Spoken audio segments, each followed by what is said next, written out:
ప్రపంచంలో అన్యాయాన్ని ఎదిరించే వాళ్ళు 1,00,000 మంది ఉంటే ఆ 1,00,000 మందిలో అతడు ఉంటాడు. ప్రపంచంలో అన్యాయాన్ని ఎదిరించే వాళ్ళు 10 మంది ఉంటే ఆ 10 మందిలో తాను ఉంటాడు. ప్రపంచంలో అన్యాయాన్ని ఎదిరించేవాడు ఎవడూ లేకపోయినా అతడు ఒక్కడే ఉంటాడు. అతడు గద్దరన్న. అతడు గద్దరన్న. ఇవాళ సభలో నాకు వందలాది మంది గద్దరన్నలు కనబడుతున్నారు. వేదిక మీద గద్దరన్నలు కనబడుతున్నారు, వేదిక ముందు గద్దరన్నలు కనబడుతున్నారు. జోహార్ ప్రజాయుద్ధ నౌక గద్దరన్న, జోహార్ ప్రజాయుద్ధ నౌక గద్దరన్న. ఇవాళ శుక్రవారం, నిన్న బేస్తారం, మొన్న బుధవారం. బుధవారం నాడు ఏపూరి సోమన్న సూర్యాపేటలో గద్దర్ గాన స్మరణ సభ పెడితే మా కాశీమన్న, నేను, గిద్దరాం నర్సన్న ఆడికి పోయినాం. పోతే గిద్దరాం నర్సన్న ఒక మాట చెప్పిండు. తొర్రూరుకి శుక్రవారం నాడు అందరు రావాలి, నేను చాలా రోజులుగా గడ్డం పెంచుతున్నా, ఆ సభ సక్సెస్ అయితేనే గడ్డం తీస్తా అని చెప్పిండు. రేపు పొద్దున గడ్డం తీయాలి, గట్టిగా సపోర్ట్ కొట్టు. రేపు పొద్దున గడ్డం తీయాలి రామ్ నర్సన్న. రామ్ నర్సన్న శక్తి నేను ఇంత ఉంటుందని ఎక్స్పెక్ట్ చేయలే. నాకు మొన్న సూర్యాపేటలో ఏపూరు సోమన్నను చూస్తే భయమైంది. ఇవాళ తొర్రూరులో రామ్ నర్సన్న చూస్తే కూడా అట్లే భయమైతుంది. వీళ్ళు డైనమైట్లు, వీళ్ళు మందు పాత్రలు, వీళ్ళు అగ్ని బాంబులు, వీళ్ళు ఆటం బాంబులు, రాజ్యాన్ని పాటలతో కూర్చగలిగినటువంటి శక్తి ఉన్నటువంటి వాళ్ళు కదా. పాటల తూటాలు పీల్చగలిగినటువంటి వాళ్ళు, రాజ్యాన్ని గడగడలాడించగలరు. ఎవరిని గద్దెదించాలో, ఎవరిని గద్దెనెక్కించాలో తెలిసినటువంటి మహాశక్తివంతులు మీరందరూ, ఈ పాట కళాకారులు, కవులంతా కూడా. వర్ధిల్లాలి, వర్ధిల్లాలి. 33 జిల్లాల నుండి ఇక్కడికి తరలి రావడం అంటే మామూలు విషయం కాదు. అది గద్దరన్న మీద ఉన్న అభిమానం, అది గిద్దరాం నర్సన్న మాట మీద ఉన్నటువంటి అభిమానం, అది పాట మీద ఉన్నటువంటి అభిమానం. ఇంతమంది ఇన్ని జిల్లాల నుండి ఇక్కడికి రావడం అనేది నాకు చాలా ఆశ్చర్యంగా ఉంది. మా వెన్నెలక్క గద్దరన్న వారసురాలు, మా సూర్యమన్న గద్దరన్న కొడుకుగా గద్దరన్న వారసులు. కానీ వాళ్ళిద్దరు ఒక మాట ఏం చెప్తారంటే, గద్దరన్న వారసులం మేం కాదు, ఈ కళాకారులే గద్దరన్న వారసులు అనేటటువంటి మాట చెప్తారు. అవో అట్లాంటి గద్దరన్న వారసులుగా మనందరం ఇక్కడ నిలబడి ఉన్నాం. ఈ పస్నూర్ రవీందర్ అనేటోడు మీ ముందు ఇవాళ మాట్లాడుతున్నాడు అని చెప్పేసి అంటే, హైదరాబాద్ సెంట్రల్ యూనివర్సిటీలో నేను పాట మీద PhD చేసి 500 పేజీల బుక్ రాసిన.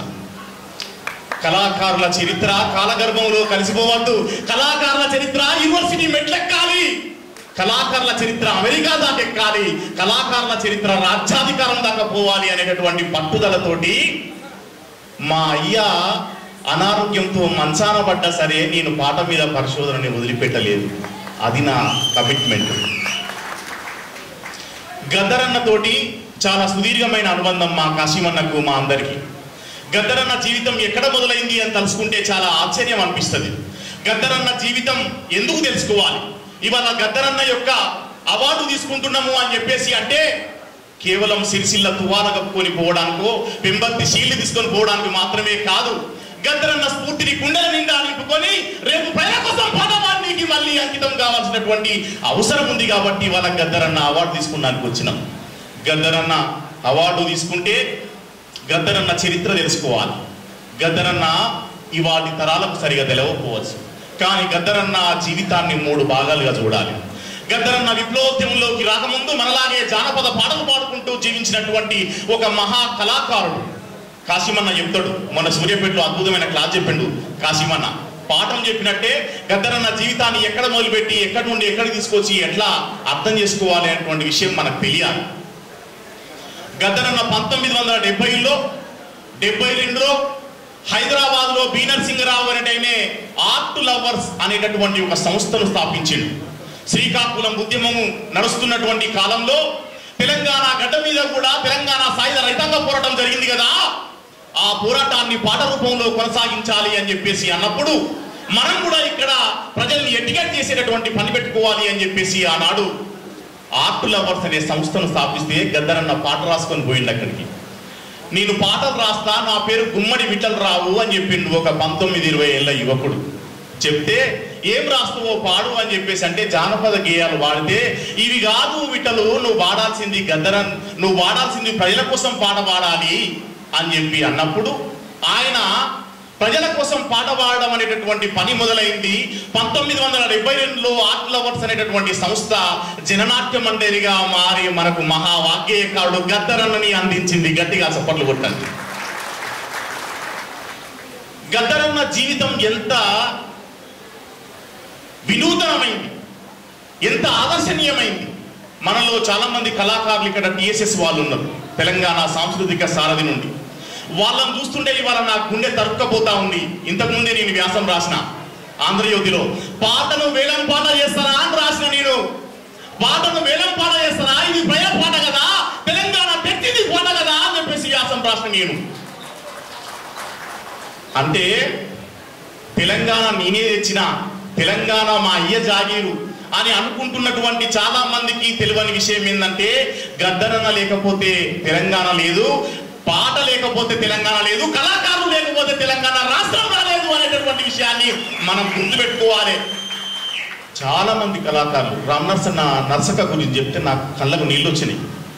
తినడానికి తిండి లేదు, ఉండడానికి ఇల్లు లేదు, ఇల్లు కిరాయి ఉన్నాడట.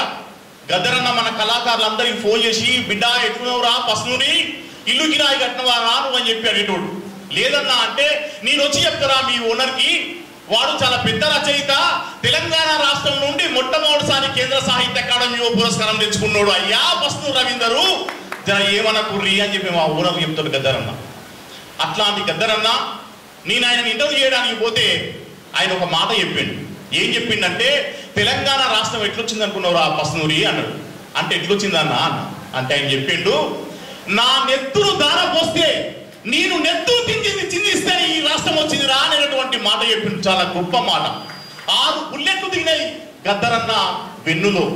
మరి ఆ తూటాన్ని చివరి దాకా మోసిండు. మీ అందరికీ తెలుసు, గద్దరన్న రేపు ఆయన చనిపోతారనంగా ఆయన రాసుకున్నటువంటి మూగపోయిన గొంతులో పాట వింటుంటే నాకు రామ్ నరసన్న ఫోన్ చేసి ఒక మాట చెప్పిండు, అన్నా నువ్వు ఒక పాట రాయాలి, నేను కూడా దీని అప్పుడప్పుడు పాటలు రాస్తుంటా అన్న, నేను కూడా అప్పుడప్పుడు దీని పాటలు రాస్తుంటా. ఊరు ఆడ ఒక్కటై ఉద్యమించిరన్నో జై కొట్టి తెలంగాణ.